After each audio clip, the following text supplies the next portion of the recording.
Welcome to my vlog. My name is Dawie Wiesner. I'm a professional hunter in South Africa. I'm very excited to bring this vlog to you guys. It's my second vlog. Today I'm going to discuss Impala as a species with you guys. I always tell hunters when they shoot the Impala, extend the front leg up in a straight line and then aim in the middle of the body, exactly in the middle if it's standing side on.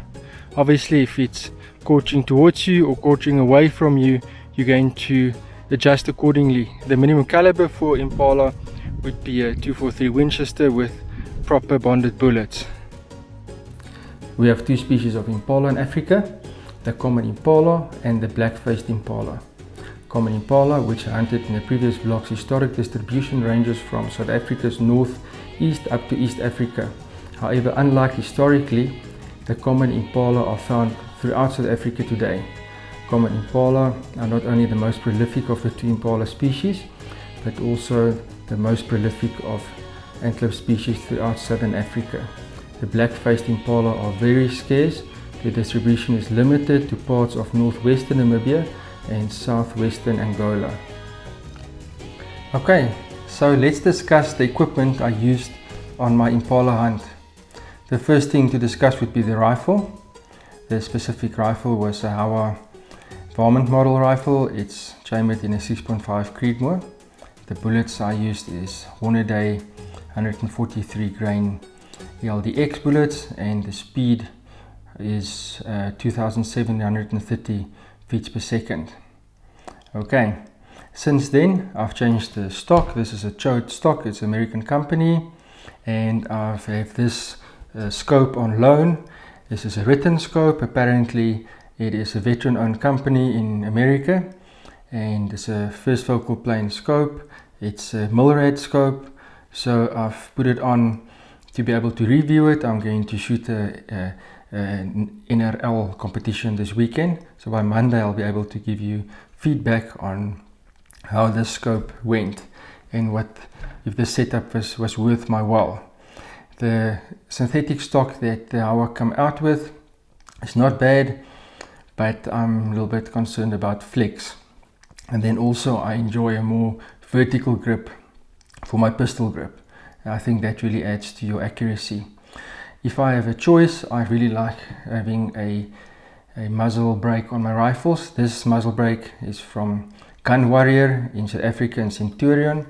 It's a company that also make chassis for precision shooting rifles, so I'm really happy with this brake. The reason why I prefer a brake is because if I'm shooting, then I want to be able to call the shot, especially when I'm shooting at a live animal. I don't think it's really very ethical if you're shooting and your rifle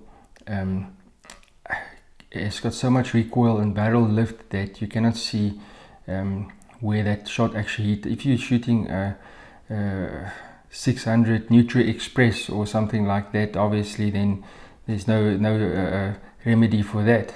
It's going to have a huge recoil. But in a 6.5 like this, where barrel lift and recoil can be fixed, I think do it. Just make sure you wear proper ear protection. The same goes for everyone that's with you on that hunt. On that specific day I used cheap, just normal earplugs. They're a little bit clumsy because before I shoot I have to plug it in, but now that's the way it goes. Okay, this bipod I didn't use on that day. I'm just using it now here for the for being able to do this illustration. When I hunt, and also on that day, I use Viper Flex shooting sticks. It's very secure because there's 2 points that your rifle actually rests on. It's much more secure than the kind of sticks that's maybe a tripod at the bottom, but on top it's still just 1 point. So I like it when it has 2 different places where your rifle is resting on. Okay, then my binos rangefinder. This is a Kahles. It can change between yards and meters. When my friends from America comes over, then I have to go over to yards, else we don't really understand each other. In South Africa everything is metric, and I know you guys are imperial. Okay, then just this Badlands pouch. I got this from a friend in the US, Russell Burkhardt. You know, we don't get this in South Africa. I used to have like a stringy kind of device with straps. So if you're leaning forward, then your binose actually goes forward as well. So if you're getting into a vehicle quickly and you don't really give attention, then your binose might hit the door. Or if you're crawling underneath a bush or something like that, then it's dragging in the soil. So what I like about this, there's places in front that you can put your data card with your dope, how much you need to dial for different distances, or maybe a cell phone. There's some space in here for that. But the best thing is that it keeps tight against your body and it keeps out dirt, and when you have to like crawl low or go into a vehicle, it won't swing and damage your binoculars. Then in Africa, you always have to wear a hat or a cap like this, and make sure you have the best sunscreen that you can get hunting in South Africa. You don't want your first hunt to really be bad, because in one day you can get burned so badly that the rest of your 7-day safari might really not be pleasurable. So make sure you wear a hat, make sure you put on sunscreen, and if possible wear long sleeves and a long pants as well with boots. This little bag, I didn't use that specific day. I often take it with, depending on the conditions and the environment. What is nice about that is it's usually a rear bag, but if you're hunting in an area that's like a mountainous area, for instance, it's got a lot of rocks, then you can put that on top of a rock. You can put your rifle on top of that and really get a very steady test rest without scratching your rifle. So if there's enough space, I'll take that with. Then take some water with you, and always a rifle sling. Never forget about your sling. Today I'm doing a walk and stalk hunt, and for everyone that's ever done walk and stalk hunting, you will know that the most important piece of gear to take with, except for your rifle, is probably a rifle sling. And that's what I left home today. And I can tell you, to work your rangefinder, to hold your sticks as well as still your rifle without the luxury of hanging your rifle over your shoulder, that is quite a hassle. But we're managing today, and I'm sure we're going to get what we're looking for. Impalas are mixed feeders. They both graze and browse. Their preferred habitat is bushveld savanna, similar to the kind of environment where I hunted this Impala ram.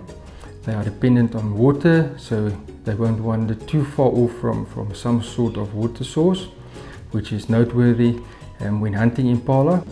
Here we have some typical Impala tracks. They're almost 2 inches in length. During the mating season, males establish territories and gather females for themselves and chase off these males off their territory. These males that gather these female groups are called territorial males. These non-territorial males and juvenile males then form bachelor herds. This male that I hunted was from a bachelor herd. It's actually a male that's past his prime, so he's not a herd male anymore. He's already deposited his genes into the herd, so that's why he's walking separate with other rams in a bachelor group. This is a good example of Impala latrine. In this area alone, there's at least 6 of these heaps, these midden heaps with Impala pellets. It's made by Impala rams who during the rut use this latrine to all defecate in the same spot. This is about the size of Impala manure. Impala have a single lamb at the start of the rainy season, and only the rams have horns. Thank you for watching this vlog. On my next vlog, I'm going to be taking you guys on a blesbok cull. If you enjoyed this vlog, make sure that you subscribe.